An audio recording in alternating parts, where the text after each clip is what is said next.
I'm Kristina. I am Kristina on Serve on TikTok. I'm Kristina on Serve on Instagram.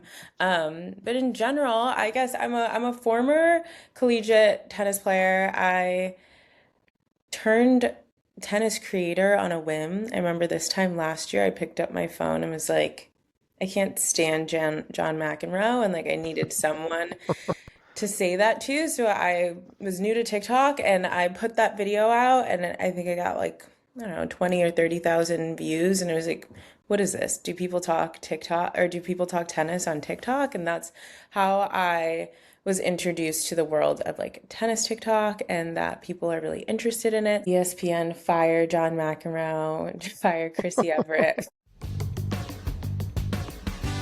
The tennis fundamentals, the serve, the volley, and the smash. This month we are doing tennis. What better way to take advantage of the great weather than with a game of tennis? I've no chance in the match. He's the number one in the world and I'm playing with the metal hit. So can we start with the Dayton Flyers? I'm from Toledo, Ohio. Are you? So I didn't go to Dayton, but my two little brothers did. Mm. 25 of my friends did. I visited many times. Yes, what a Tell time. us about Dayton, and it sounds like your career there. Yeah. No, I did. I went to Dayton. And actually, I have a twin brother, and Okay. so he committed to Dayton to play tennis on a, scholarship. And so I had applied to Dayton as like oh, my twin brother's going there. I can get in there. If I need it, I'll go. Um, and so said, so done. So I ended up going to Dayton as well and being able to walk on the women's tennis team. Um, my brother had a Hall of Fame career at Dayton. He was actually inducted into the university's Hall of Fame like 2 years ago, I want to say. So Let's go. he had an incredible tennis career at Dayton. I played on the women's team, had by no means had the type of career that he had. Typically played six singles and played like second or third doubles. I broke my hamate bone. It's a very interesting bone in the palm of your hand. You My said Hammett. hamate bone. Yeah. So I it's don't funny. remember it from anatomy. So yeah, that is Yeah, it's literally just like a two, hook bone in the that's palm of your 301 hand. right there. Yeah. And a lot of your nerves wrap around the hook of the hamate bone. Maybe it's a twin thing, but my twin brother broke that bone our freshman year. Whoa. And he was able to finish and competed in our conference finals, was like freshman player of the year somehow with that. Then my sophomore year, I broke that bone. I blame Dunlop rackets, so don't use them. Here Um, come the guns. yeah, I blame Dunlop rackets, and that's why even I made a post about Jack Draper using a Dunlop racket, and he was so pissed at this year's Indian Wells, and I was like, why don't you get rid of the racket? And now you see him playing with this like a kind of like blacked out racket. Um, I think when he showed up here in Canada, or maybe it was in DC, and I'm like, yeah, I think he's trying to get rid of that Dunlop racket and try to find a new racket to play with, but. Um, don't sue me, Dunlop. I just have like a experience with having an injury using that racket. So all that to say, I had that injury my sophomore year, was able to get back in the lineup by my senior year. But yeah, Dayton was great. Made some amazing friends. Played in the A10, and yeah, wouldn't change that college experience for anything. Happiest place on earth. Yeah, The it's the, a great the time. Dayton It's a campus. great Joe, have you been down there one of those times with us? I have not, but Christina, were you there when the Dayton's men's basketball team was pretty good and they were making runs in time. the tournament?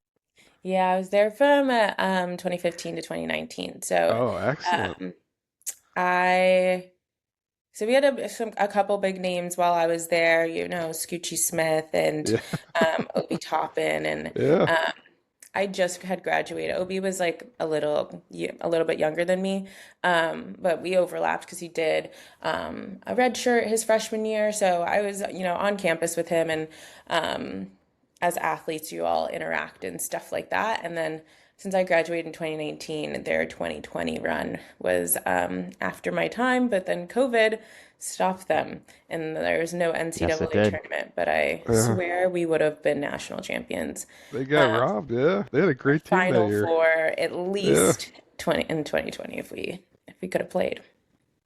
So yeah. Completely robbed. Yeah, I was witness to all that with my bros. Do you know, I will cut it out, yes or no, for the sake of this person. You don't know Parker Banning, do you? Love Parker Manning. Yes, Oh no. Parker Oh Manning. no. Shout out Parker Manning. So Parker played on the men's tennis team all like 3 of the 4 years that I was there. He's Yeah. one of the coolest, sweetest guys. Today on Nice Point Podcast, we're gonna talk the back end of Canada. We're gonna preview Cincinnati a little bit. We are thrilled to have Kristina here. Mhm. Kristina on serve Yeah. on both platforms, TikTok, On TikTok. Instagram. Yeah. And Instagram. You Go got it. Please go follow, enjoy our conversation with her. We've got the Canada Open in the background. I'm currently watching uh, Elena Rybakina, Australian Open champion, and going to be a high, one of the favorites going into the U.S. Open. Returning serve, uh, looking strong in the Yonex. So we're going to be cruising through what we're calling the sweaty swing here on Nice Point. Let's continue first with our warm-up rally. Kristina, what does Psycho Bunny mean to you? I don't know. I don't know. Initially, I'm like, are we talking about a person? Okay, Uh, so not pretty much not a darn thing. no. This is one of the sponsors. Maybe you can almost see it behind me. Mm. It's a Oh, brand. shout It's like out a Ozempic. Look at that it big Ozempic ad behind you too. That's I'll throw crazy. that in there, yeah. No, don't know I don't Psycho know if Bunny. Psycho Bunny is like such a mall brand. It's Hmm. so like kind of like a trashy suburban kid who like wears his hat to the corner, which I didn't know Sure. suburban kids are still doing, but apparently they are. But that's like what Psycho Bunny is, and I don't know how they've sort of like wormed Bunny. their way into tennis sponsorship at this level. The ball kids at Canada are wearing Psycho Bunny. I'm looking this up now. Oh, it's kind of cute. Maybe they're making a run, and I'm the one who is getting my next letter in the mail from a lawyer right after Christina. Joe, Cease and desist. do you know Psycho Bunny, or what's the trashiest brand that you would wear from the mall? never heard of it. Hot Topic was a big mall store. Is Mhm. that Yeah. you familiar with that? Did you Yeah. buy a T-shirt of like Johnny Cash or something like that? I don't think I've ever stepped in a Hot Topic, but I remember seeing them all over the mall. Yeah, for sure. Like, Malls were big back in the day. yeah, I feel malls like were a nobody big goes deal. to yeah, nobody goes to malls anymore, but they were big. Yeah, Psycho Bunny, I see. Okay, got it. Well, I guess we'll see if they prove me wrong and make a run here. Maybe Arthur Fees will be wearing Psycho Bunny in 2 years on the tour. We'll see about that.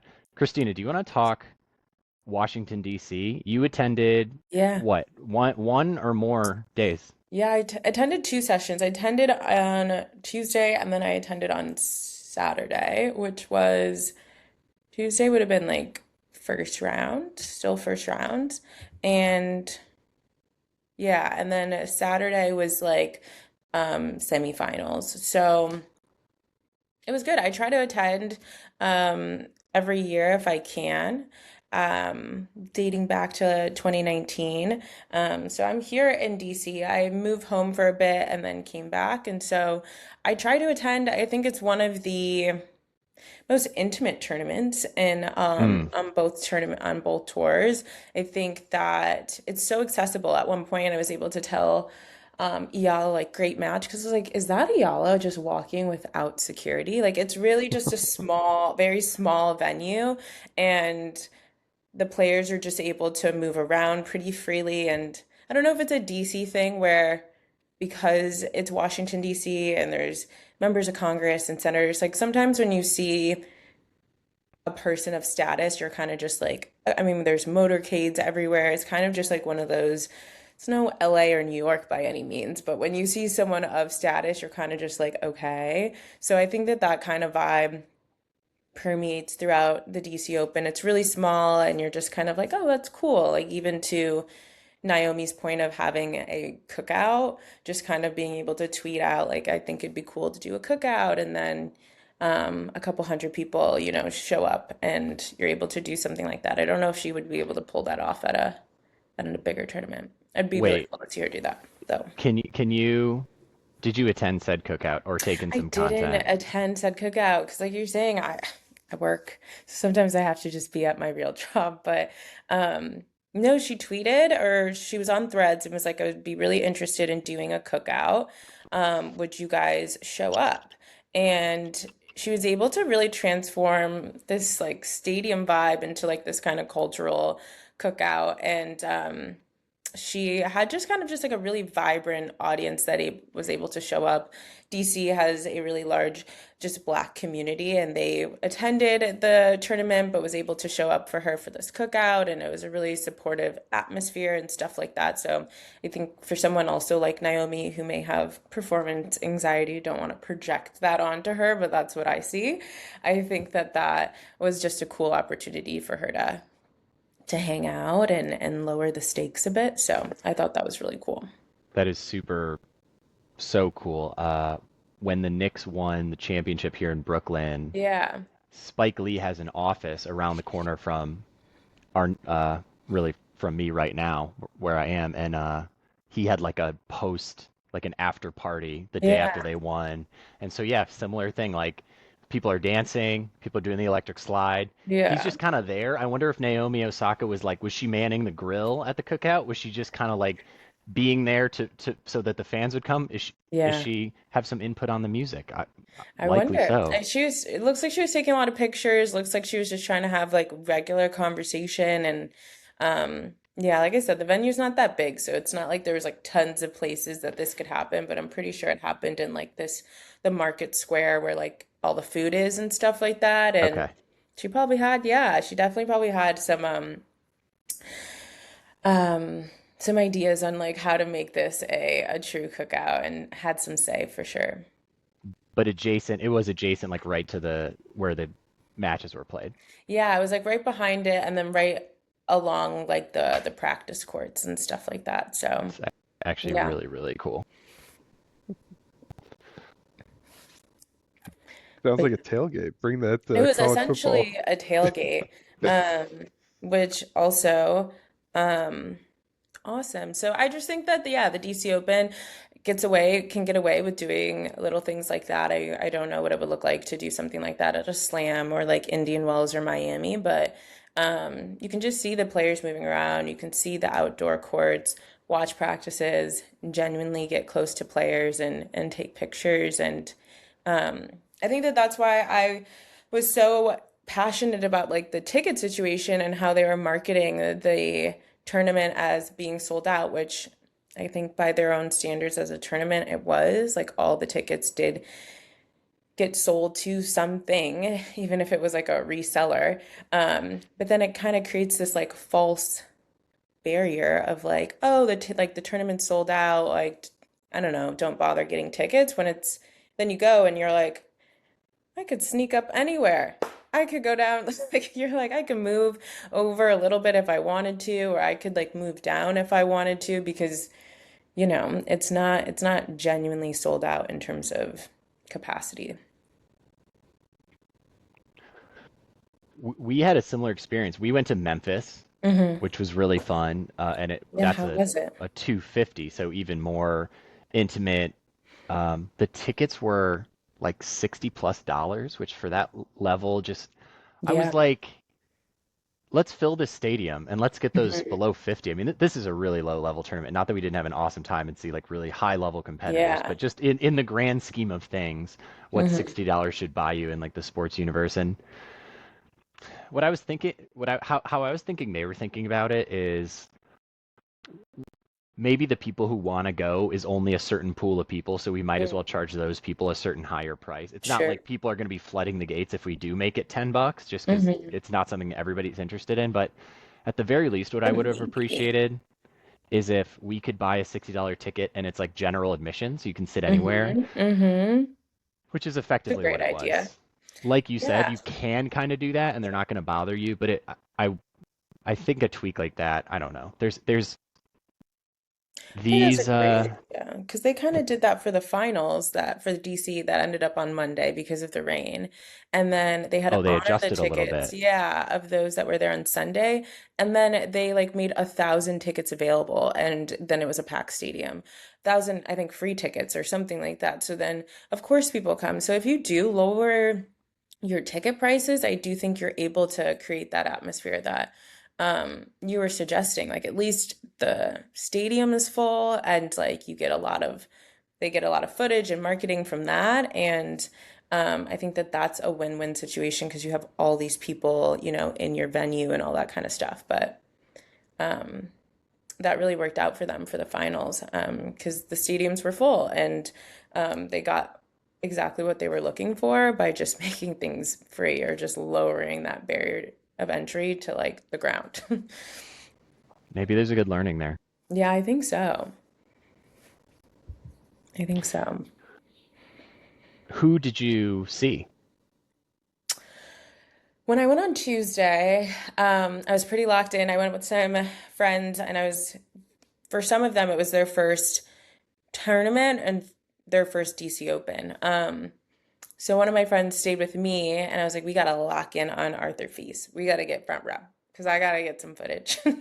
And so I was front row for him and his Rafa Hodar match, and they're about Oh, to have wow. yeah, rematch coming up here, or Oh, coming up tomorrow at yeah the Canadian Open. So that will be really cool, and I think that match in DC such a competitive first set, 7-6 in a tiebreak. So it went to a tiebreak. And then physically, I think mentally it was really taxing to get to that first set tiebreak for both of them. But then for Arthur, I think that that's one of his first tournaments back. Um, he pulled out of the French Open and he's just always battling these injuries. And so I hmm. think physically he hit a wall in that second set. Obviously, he had a great match against Nori last night in Canada. And so I think he's kind of looking like his Miami Open self again back on hard court. So um, that was a great match. Got to see, stayed for that full match. And then I think there's a few others. Like Iyala was finishing up against Quinlan Jen when she won that first round match. And then I think it poured. It was like there was like a monsoon that night. And that was the same night that Venus would end up going on to play Potapova. And that was another match where it was like maybe 8, 9 p.m. A lot of people had left after the rain and they were like, wherever your seats are, please come down. And so you could like fill the lower ring of the stadium. So it probably didn't look like you didn't want to look like it was empty and you have Venus Williams playing on, your stadium court. So Yeah. yeah, those Well, were good the looking out. yeah, I mean, those were the these even matches. these 1,000 level tournaments are like relatively new and small operations. Again, Hmm. in the grand scheme of sports marketing and Hmm. enterprise. So they'll Yeah. only get better and sharper, and hopefully there's not like greedy fools running them, and if not, they will continue to improve. Yeah, I do think they have they have a lot of room for growth and just like marketability, getting more people to know about their tournaments. I went to the Miami Open earlier this year. I really enjoyed it. I had seen some critiques, maybe just like more so from Floridians, where they know that the tournament used to be at another site, and they preferred that one a lot more, or something like that. But I thought it was cool to be on the in that like Hard Rock Stadium. I would say it's like a complex because you have like that's where the F1 races, that's where the Miami Dolphins play. Like, there's just a lot that goes on in that like stadium. So Hard rock, yeah, that's way yeah, better. I thought it was pretty cool. It's pretty like spread out in terms of the courts and I don't know. I'm a sucker for palm trees, so I'm like, this is great, guys. I don't know. This is a vibe. So I enjoyed that one. So, Christina, I gotta ask about DC. I ask everyone that comes on the pod the same question. Yeah. What was the concession situation like? Are we talking Yeah. typical like hot dogs, popcorn type stuff, or like what were the vibes like there? No, it was actually really good. They had a number of new restaurants. Their like Ooh. signature drink was called like the Blueberry Ace. Um, and it was strong as hell. It Wow. was the base was Ciroc, which was like, are we still doing that? I guess so. And it made for a really strong drink. And I was like, I don't know if I could be drinking this. Like, I don't know if we're still drinking Ciroc. But it was a good one. And then the food situation, it was pretty good. So they have like their typical pavilion that's always there. And you can get like fried chicken sandwich and you can get like burgers and fries and chicken tenders. They had like a cold lobster roll from one of the Whoa. restaurants here in DC called King Street Oyster Bar. Shout out. There's a few Jose Andres restaurants. So I actually think they did a really good job. And when it came to all that, and on Tuesday, I treated myself to like the VIP suite that they had. So not the Uh-oh. suite, but like it's kind of like think of like an airport lounge. It was like all the same foods, but just in a VIP um room or like a something they built out for folks. So those were only like I want to say like 60 to $75 and you can come and go as you please and it was just like a place A for little like AC moment. yeah, it was definitely an AC moment because when Yeah. I would step into the like general food court, I was like, they're not blowing the AC in here like they're blowing the AC in the VIP lounge. So I do think you had a little bit, they upped the ante a little bit for the VIP, I guess, experience. And when it rained, it was nice to go into um, that place that they had. So I think the food was actually really good. Of course, they had like regular lemonades and stuff, but they also had this cool area with the screens and they had these like cute lawn chairs and there was like Ooh. I think barbecue pulled pork. There was like a food truck for that and so they had a couple food trucks for that too. They're hitting some of the southern and Atlantic region Yeah. staples here. I thought the Wait, food my was only actually follow-up good. question, you said, oh, the place where they always have chicken fingers, whatever. So Hmm. what's the DC typical venue doing? For what? What do you mean? Like when it's not that tennis tournament, what Oh, oh. where is this hosted? I guess I So it's didn't at realize. the Rock Creek Tennis Center. It's Okay, called cool. something else too, but that's like the colloquial name for it. It's someone's name slapped on it. I apologize. I don't know who they are, but For anyone who like knows or cares about that town, like mhm. what direction out of DC or like how far from downtown is it? Yeah, no, it's in DC. So DC has its quadrants. That's in Northwest. As Okay. if you're heading to like, I would say it's the most north, like it's northwest of the Northwest. So it's if you're heading to like Silver Spring, you're heading to Maryland.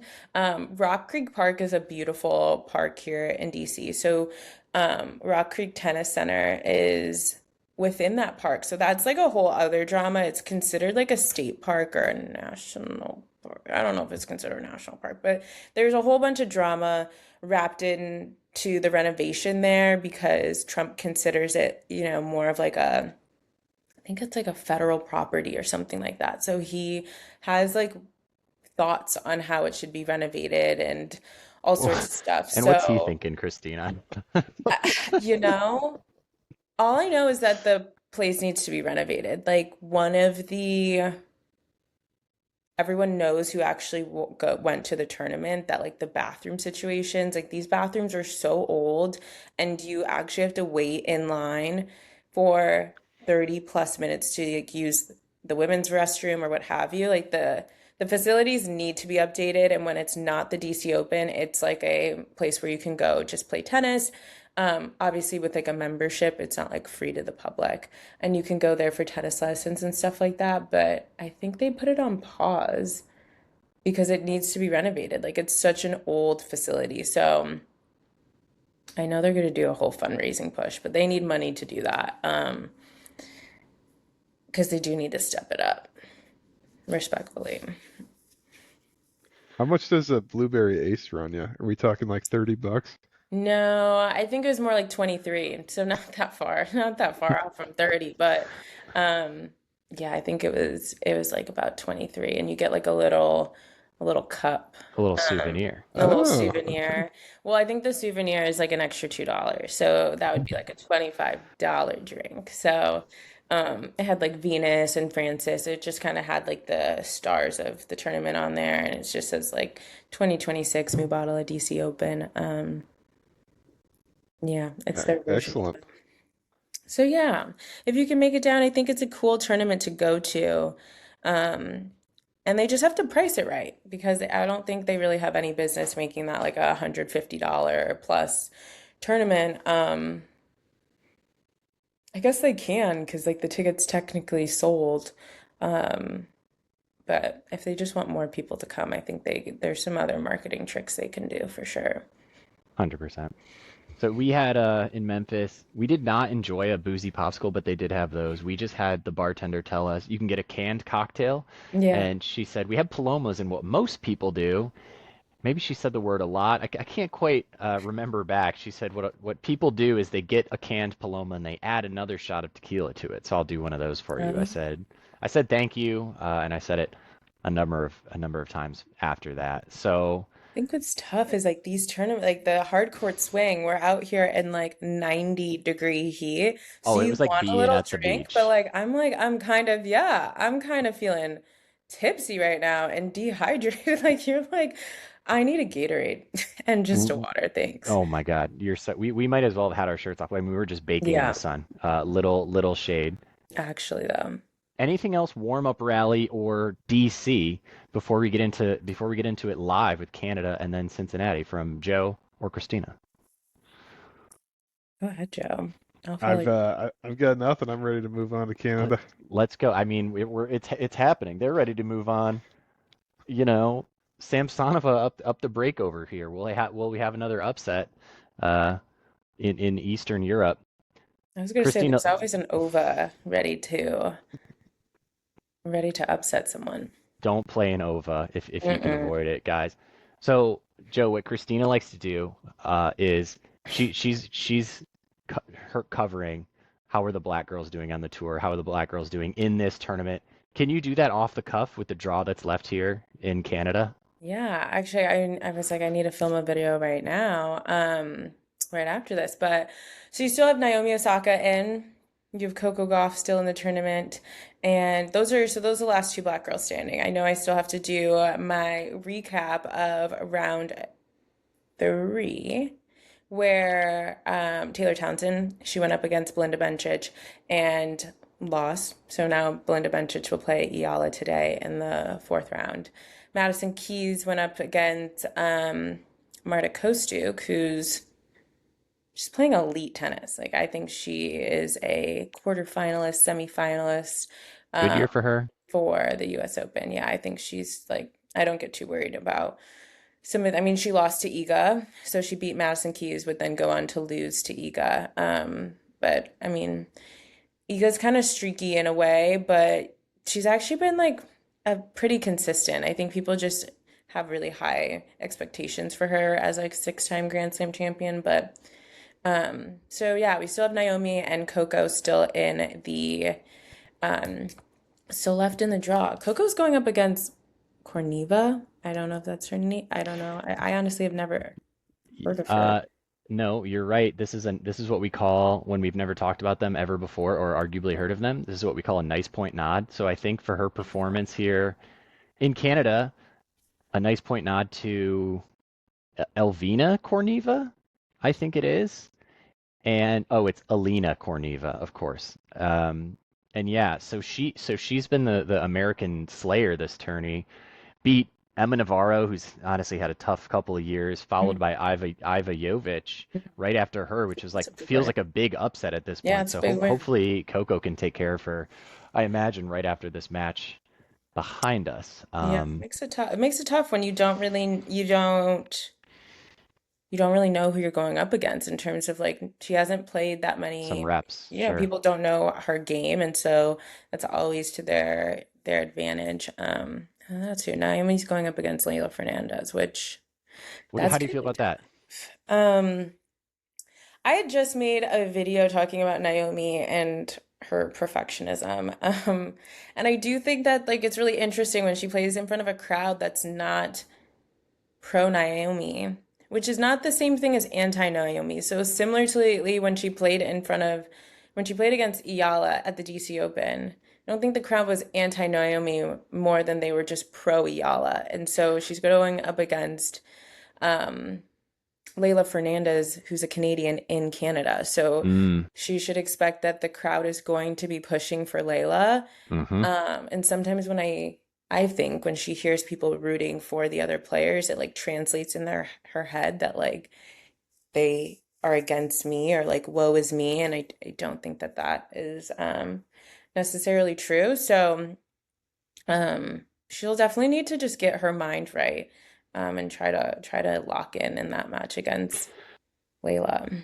Despite your, concerns, or will you be rooting for Osaka hard in that one?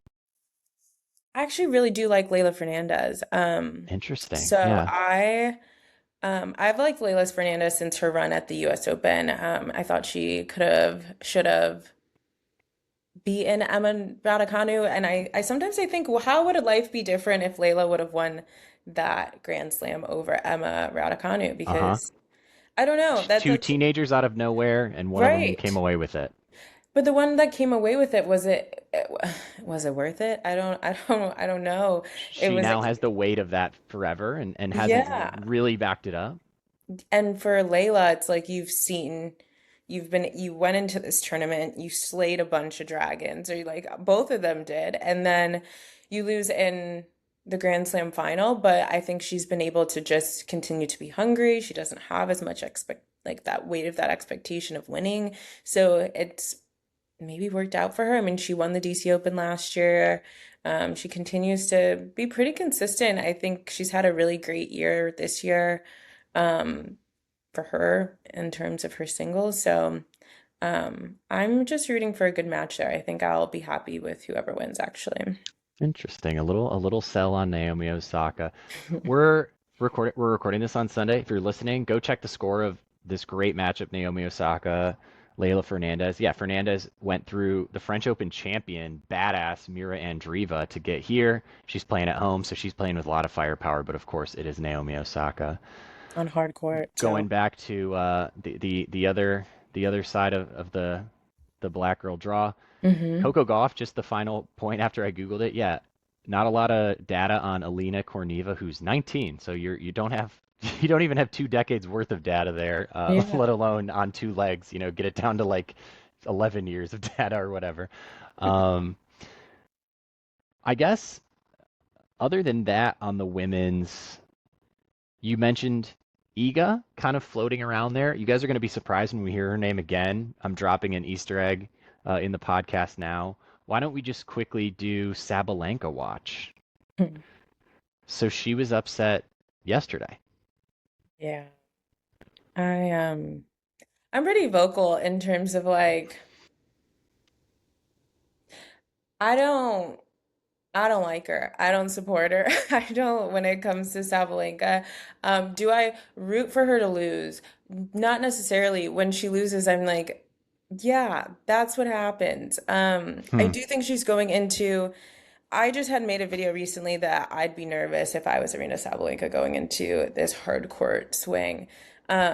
I try to keep my takes like, yes, they're funny or lighthearted, but I do try to root them in, facts and my observations. And so she made the first, she made she made three out of the four finals that she played, or tournaments that she played in to start the year. So the Australian Open, and then obviously she did achieved the Sunshine The Double. Sunshine Double. Ever since then, and life was really good. She got engaged, she got a dog. Like I think she was really peaking Top of in the world. life, and during that Sunshine Double, um, And then we changed surfaces and we went to clay and then we went to grass, and she hasn't been able to make a semifinal since. And I think going into this hard court swing, it's like an immense amount of pressure trying to defend this number one ranking, defend the US Open. And I think just time and time again, you kind of see her getting just a number of players on the women's tour can say that they beat the number one player this year. Haley Baptiste, Sorana Castella, Alex Androsova last night, um, Wow. Names, Diana guns. Here we Snyder. go. Yeah, like there's so many players that she's Jessica Pegula. There's so many players that have beaten her this year, and it's not that like a number one player can't lose. I don't think that it's like healthy or reasonable to hold them to a standard where like you'll never lose, but um it does seem like she can get taken out by just about anyone. I don't think it's about a tennis thing. I think it's actually just mental. She's clearly putting a lot of pressure on herself. Um and a lot of other players are just gaining confidence that you could take her out. So I wouldn't say she's my favorite going into. She's not my personal favorite, nor is she like my favorite to win. Well, not Canada, but Cincinnati or the US Open. I think there's others that like Rybakina, Swiatek, Goff, Okay. Osaka could. Like there's just a number of other Okay. Joe, you there's hear a number that? of I players that did. could do it. Love that. I agree 100% with everything you just said. I think Sabalenka's crashing out early in the U.S. Open for sure. Yeah, Oh, wow. I that's Where does completely Joe come up agree. with this shit? I completely agree. Like she just puts so much pressure on herself. Like it's between the ears with her. Like hmm she's dealt with the serving yips. She's dealt with all kinds of different things. And like the fact that she hasn't won a slam this year, still the number one player. Like she's gonna want this so bad. And I feel like Yeah. for someone like her, that's not good. Like she's gonna put too much pressure on herself, just wanting it too badly. And I think she's losing early at the U.S. Open. Yeah. Yeah. I like that take. I like that take a lot. I think there's maybe like maybe third round, like early Yeah, like that. I think at the end of the day, yeah. being the number one seed, you're not going to get anyone too crazy, those first few rounds. And her tennis will save her there. But I think when she starts playing against a player that like it could go either way, that's when it's like, oh, this got to tune in and watch that crash out. There are landmines in the women's draw these days. There's like maybe 30 players who you feel Right. like I'm gonna sound like I'm exaggerating when I say could win a slam, but Linda Noskova just won a slam. So Yeah. like it really is a pretty long list of potentials that yeah, if you end up in the third round and you're having some sort of crash out, sure. I might be a little higher Yeah. on Sabalenka than you guys. I think I'm afflicted with being straight a little bit on that one. So that I don't know where that comes from. I got a question for both of you. Joe, for Sabalenka to turn it around, maybe she has some success in Cincinnati. Maybe she does. She hasn't won a slam this year. Maybe she does win the US Open. If she were to do that, it'd be 3 US Open wins in a row. You should be able to get 2 out of 3 of these because I looked back all the way through at least the 21st century. I scrolled back 3 of the same slam in a row winners.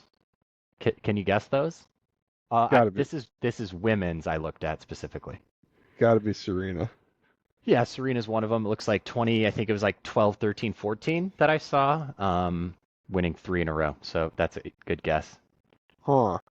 Did Iga win 3 French Opens in a row? Yeah, boom, you Okay. got him. She did win 3 of those in a row, as well as 4 out of 5. The other woman was Justine Henin, who won Ooh. similarly, who I think's German, who I think also won 3 in a row Frenches and 4 out of 5 Frenches. So it was just like hot on clay for a little bit, which is maybe sort of the trickiest surface. As I was scrolling, and this is my question for Kristina, it was at a certain point a ton of Serena and Venus, obviously.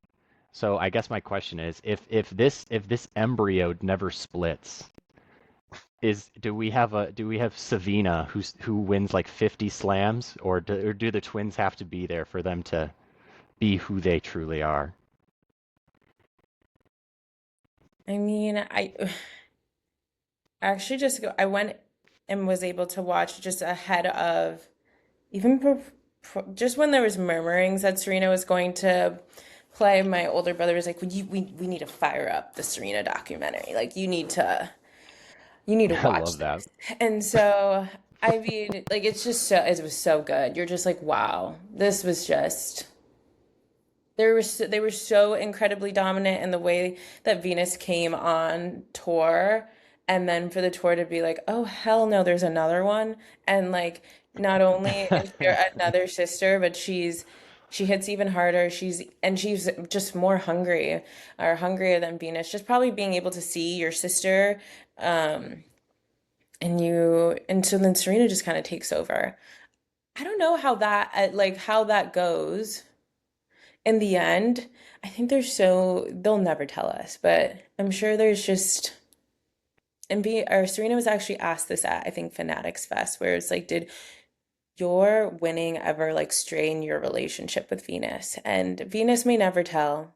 I would love if she did like a tell-all memoir in the end, or is that autobiography? But where she talks about like I was on top and I was planning on winning all of these Grand Slams, and then my little sister became Serena Williams. And yeah, Yeah. just the narrative shifts. I don't think there's no Serena without Venus doing it first, but I can only Okay. imagine. I don't have any sisters, but just I don't know, like that big sister being okay with her younger sister going on to be everything that maybe she thought she was going to be. Um, Maybe that's why Venus continues to play. Everyone's like, why is she playing? It's like, I don't know. She loves the game. And it was her love first, and maybe she just, I don't know. But I think that that's a really interesting story there. I could be making it up, but I'm sure there's could be a little truth there. So I don't know what it would look like if they would have just won everything. Um, but yeah. No, you're not wrong. They like many a tennis player, not the most effusive. So it feels like we're a little bit away from that tell all. Yeah, yeah. Okay, I'm gonna do ad break, unless anything else from Canada. Actually wait, let's do men's. What am I talking about? Yeah, we still have some time to go. See what I mean? Oh Christ. Okay, stay tuned for ad break. You saw part one of Fees and Hodar. Guys, Rafael Hodar, we never talked about him until we talked about him every episode. Joe, he's up to ranking 15. He started the Wow. year, what's known as 2026 Year of Our Lord, at 165. Wow. Guys, please watch this quarterfinal on Monday night. And Christina, one more time, what can people expect from that quarterfinal? And who came out on top in the first one that you were in attendance for? Hodar. Yeah, Rafael Unbelievable. Hodar. Now they're head to head as 1-1. I mean, Hodar's 19, Arthur Feast is like 21, 22. I think that's something we'll continue to see for hopefully years to come if they can both stay I guess so.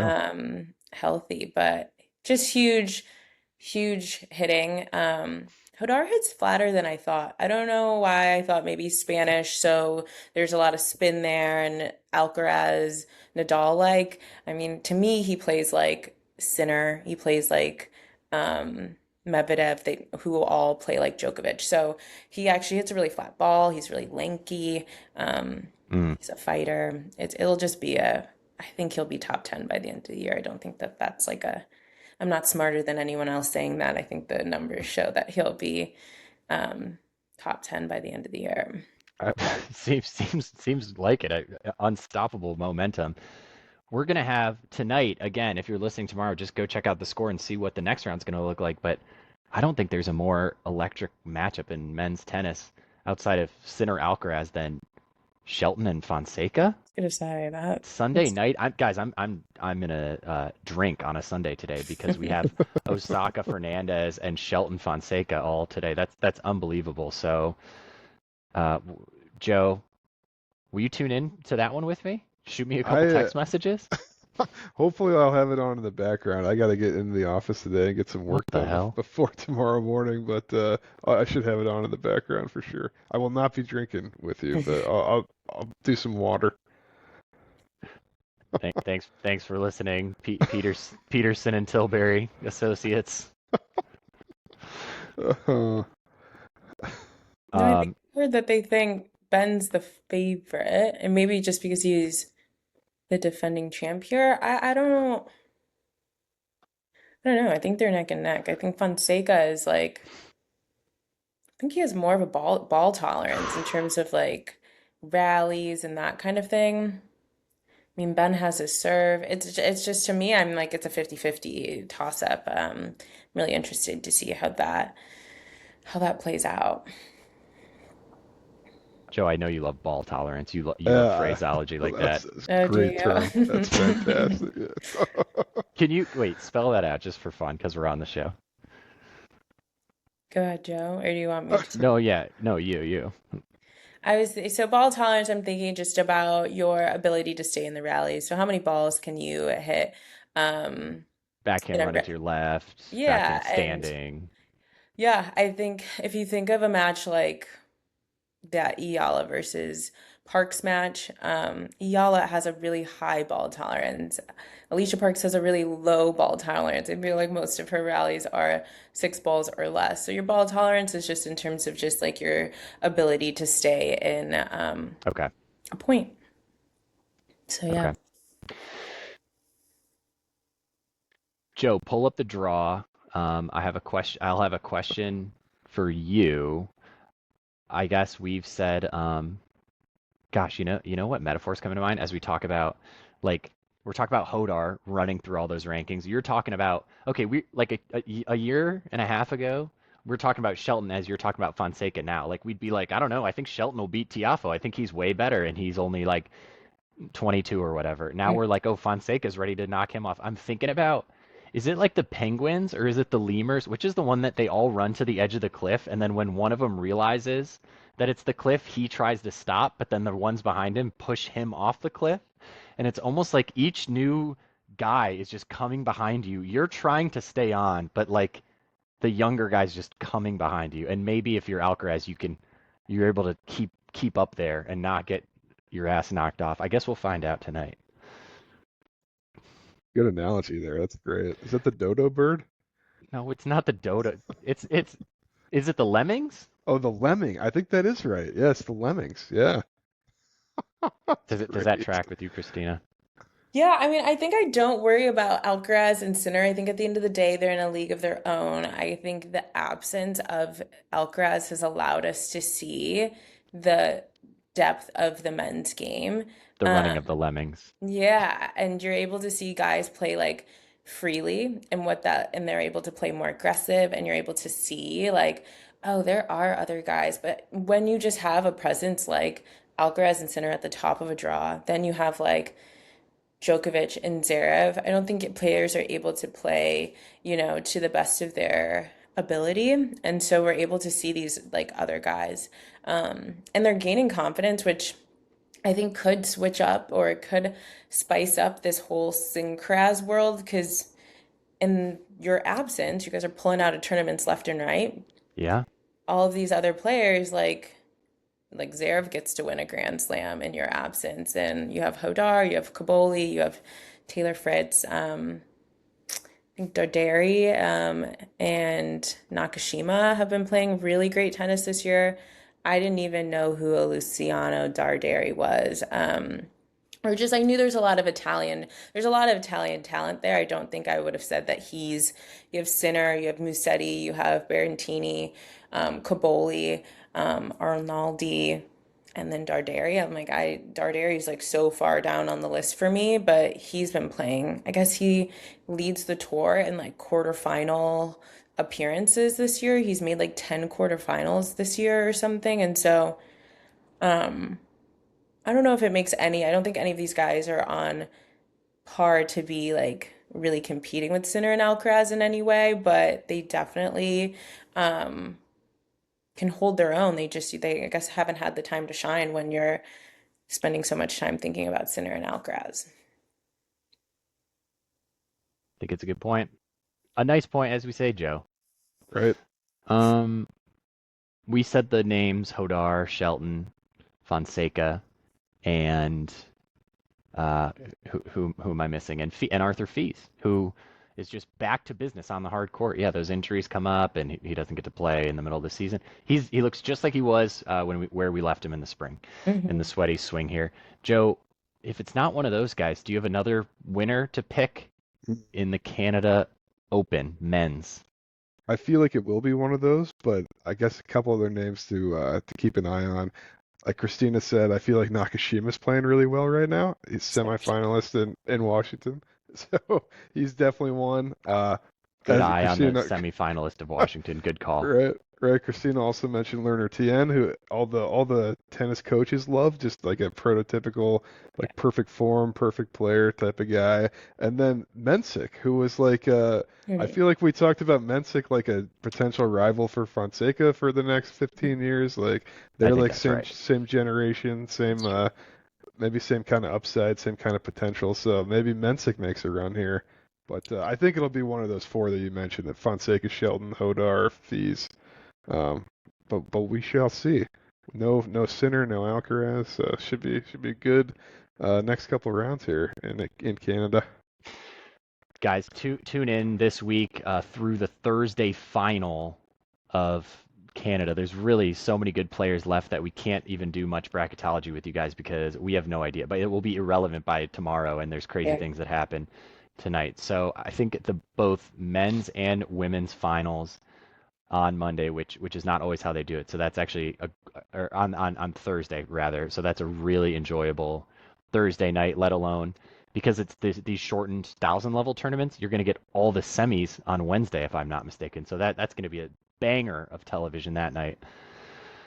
The only thing left before the ad break I'll say about Canada, I kind of think that the double city gimmick of the men's and the women's tours switch between Montreal and Toronto every year, I think it kind of ruins the branding of the tournament a little bit. Yeah, I It's was I gonna think say it's I hate it. you agree, you hate it. Yeah, I actually hate this tournament. I like hate not to hate the tournament, but it's like, how are we supposed to watch these matches? And they're all on Tennis Channel. Like this needs to be on, like, and then you go to T2 and it's not even like they're playing the other city. They could be playing another match that's also in Montreal, or they could be.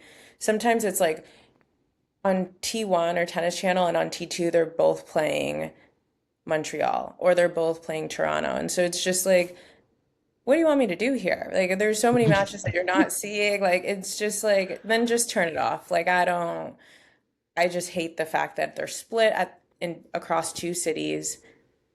And I'm like, is that normal? Like, is that maybe just like the same thing as having like a Masters 1000?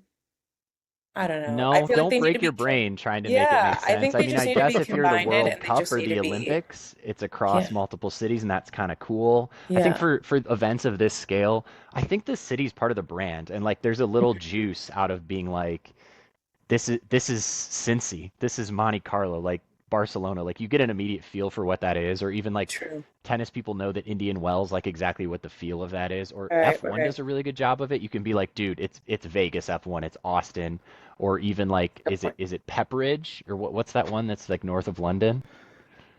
Silverstone. I don't Is I don't it know where I got Silverstone? Pepperidge. So like yeah, like you hear Silverstone and you immediately are like on the way to North London, whereas like Canada is already a little bit of a bland brand. No offense, and then you're You make a watering good it down point. from It's not like you're there. playing in like Cincinnati and Columbus. Like it would just wouldn't be the same tournament. Yeah. So yeah, I kind of hate this one. Nice Point Podcast today is brought to you by Ciroc.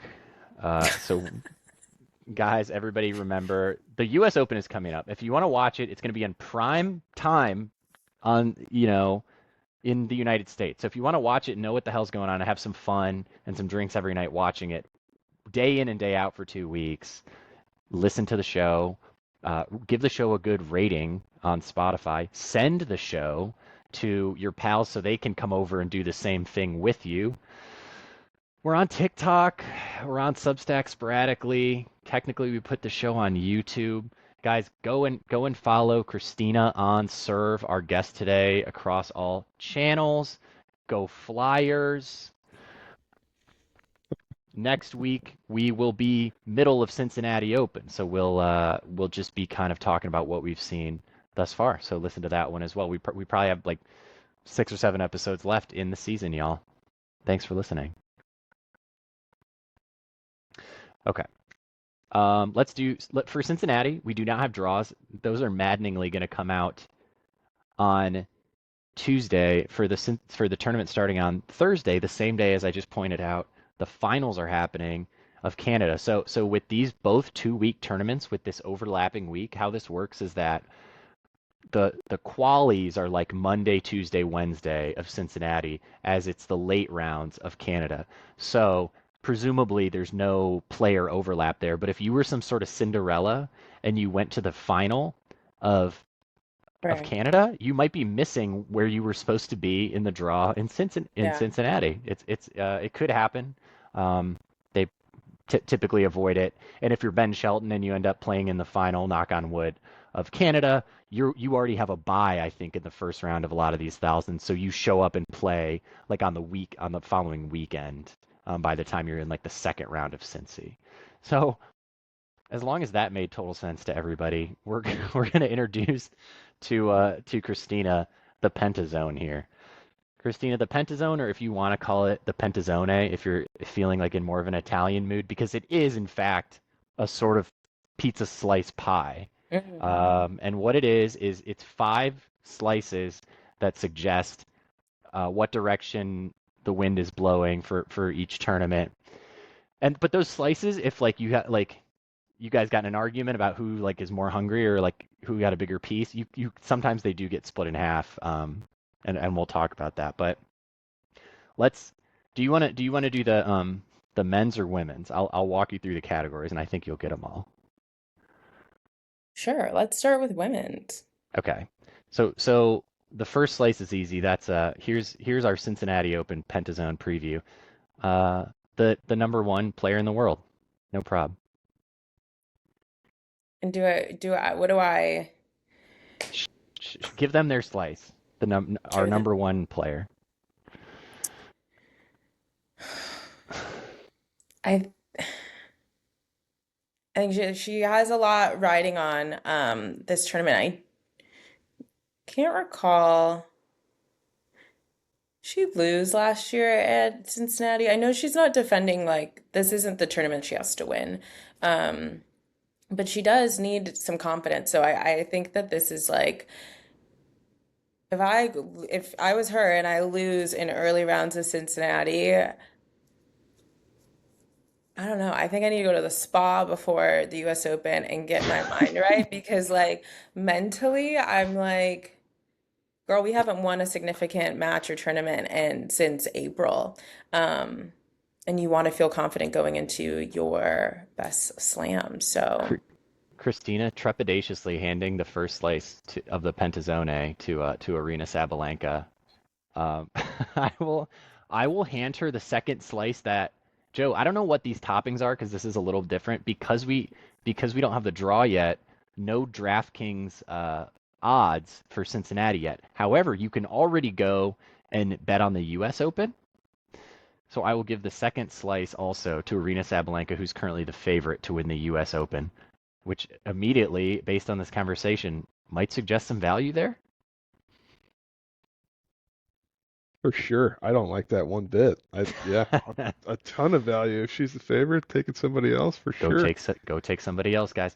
Um, Christina, do you have in your head, by any chance, the defending champion of Cincinnati? This was who's a the tougher one defending champ? than I thought. This was the Easter egg. Iga Swiatek won this last year, coming in strong all of a sudden in the hard courts sweaty swing. No, I actually do think Iga and Rybakina actually have just like they have this mix between pressure and just confidence, I feel like. So, um, yeah, I actually will give Cincinnati to Iga or Rybakina. Like whoever doesn't win this one in Canada, I think wins in Cincinnati and vice versa. So, I'd give this place to either Iga or Elena in Cincinnati. This is a weird. This is an extra weird one because with Rybakina, Iga, and Coco all still playing within the next Yeah, couple of days, yeah.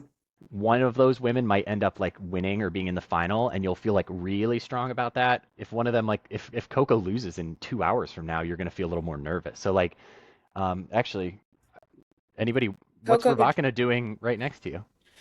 No, I was just gonna say, just going to Coco. I was just like, I think she peaks at the U.S. Open. I don't really give her.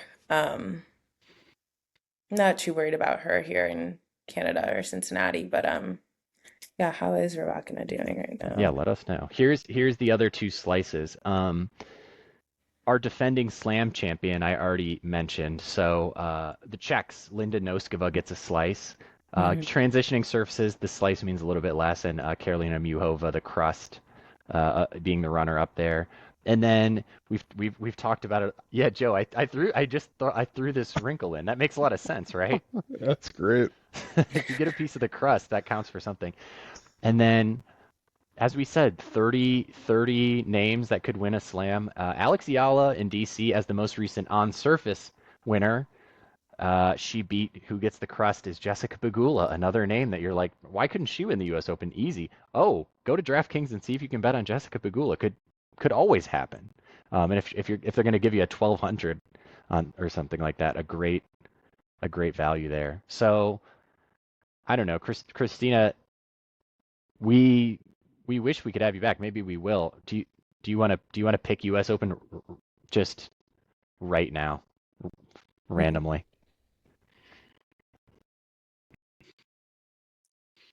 I really don't know. I mean, I think We need more data.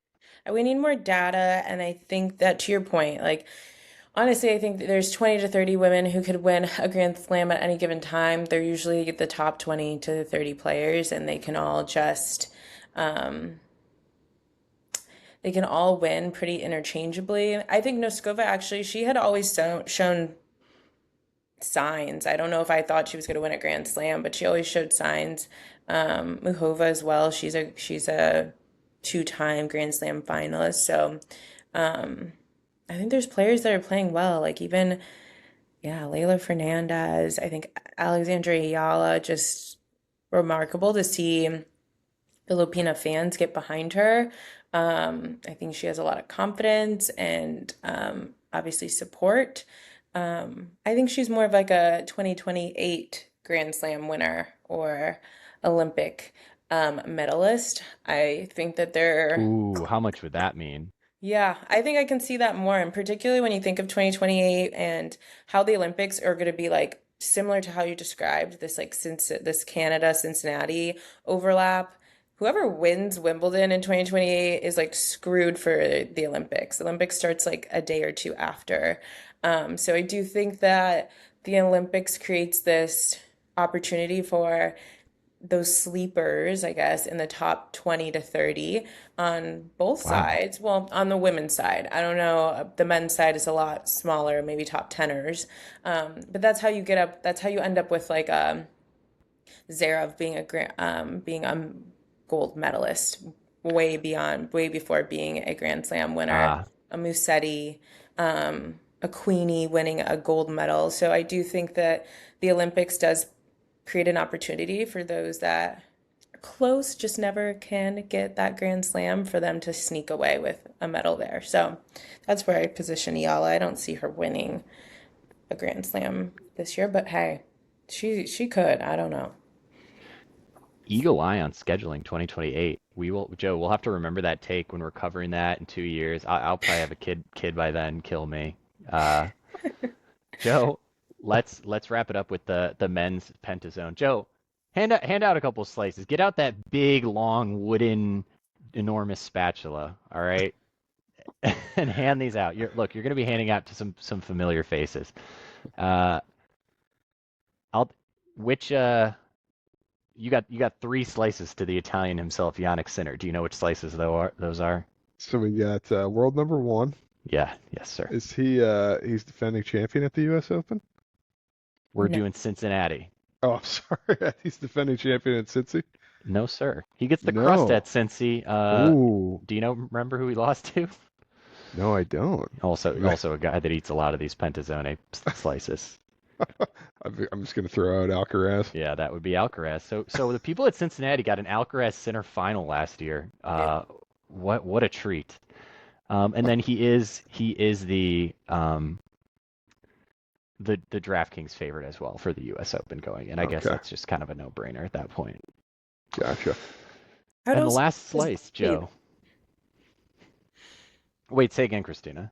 I was going to say I would just watch his body. I mean, pulling out of Cincinnati, I know he's probably being precautious with that knee injury, but I mean, it's going to be like peak summer heat, that Labor Day weekend and or like Labor Day in New York. It's really humid. It's Seeing hot as him go fuck. out like how he did in at the French Open. I mean, I'm sure he's going to be more prepared for that, but he's not going to have played that tournament leading up. So obviously he's still the favorite. I don't doubt that, but I'd just be interested to see what that looks like over those 3 out of 5 set matches. I don't know. Well, He's still the favorite though. you make a good point because we should give Zverev that crust for being the defending Maybe, yeah. slam champion. The most recent slam is Wimbledon. So Zverev is third here after Sinner and Alcaraz. So the odds all pretty straightforward. If you want to bet anybody outside of those guys and Djokovic, you get incredible odds. Mm. Those types of guys are the only ones who get another sniff at this Pentazone pizza, Joe. The most recent Surface winners, and these will switch before the U.S. Open, by the way. This is just going into Cincinnati, who's got the most juice at time Right, of recording. right, right. So Fritz won in DC, right? That's Yeah. right, Taylor Oh man, Fritz. man. Any love for Fritz and Cincy, or at the U.S. Open Sure, this season? and Okay, Cincy, yeah, oh yeah. So Did okay. did he? Where did he crash out here? I'm toggling along. it's like Um, second round. I think that's just pure exhaustion though. I don't sure. think like I As we wasn't gonna talked about bring with too the much. drinks and the sunburns, it's so hot. So yeah, Yeah, I think he just crashed out there for that reason. I've always thought he was kind of overrated. I didn't really get it. Same with Jessica Pegula. Those are some of my hot takes that I've had, where it's just like we talk a lot about them. They haven't won Grand Slams. They collect a lot of other tournaments other their than ranking Grand stays Slam, high. and their ranking stays high. And so I do think they're kind of over-indexed. Doesn't mean that they're great tennis players. Not doubting that. I just think that they just have like a lot of points all the time, and that does more for them than their actual achievements. They have nice points, and this is where we're gonna end it, Christina, because you know what, you play it pretty poker face. I gotta be honest, and you bring the guns blazing out when you feel like they have to.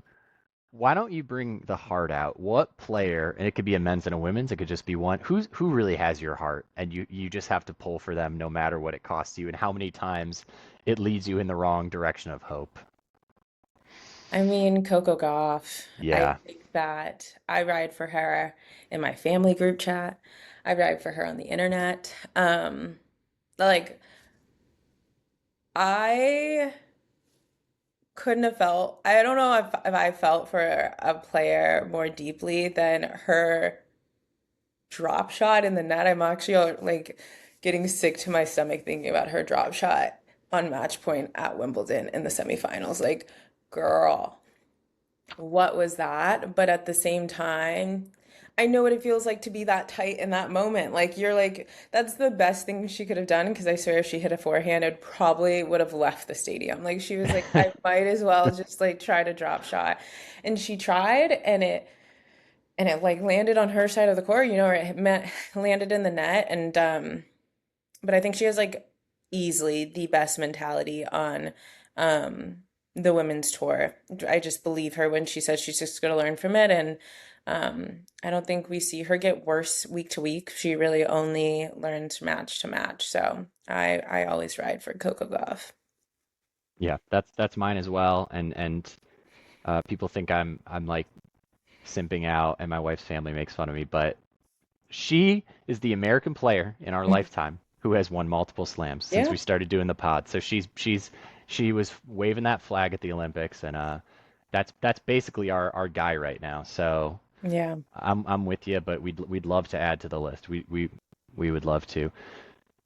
Joe, take us home. I told you guys we really are over an hour. How it goes. Joe, how about an outro we start you doing? Ooh, that could be good. The tennis fundamentals, the serve, the volley, and the smash. This month we are doing tennis. What better way to take advantage of the great weather than with a game of tennis? I've no chance in the match. He's a #1 in the world, and I'm playing with the metal hit.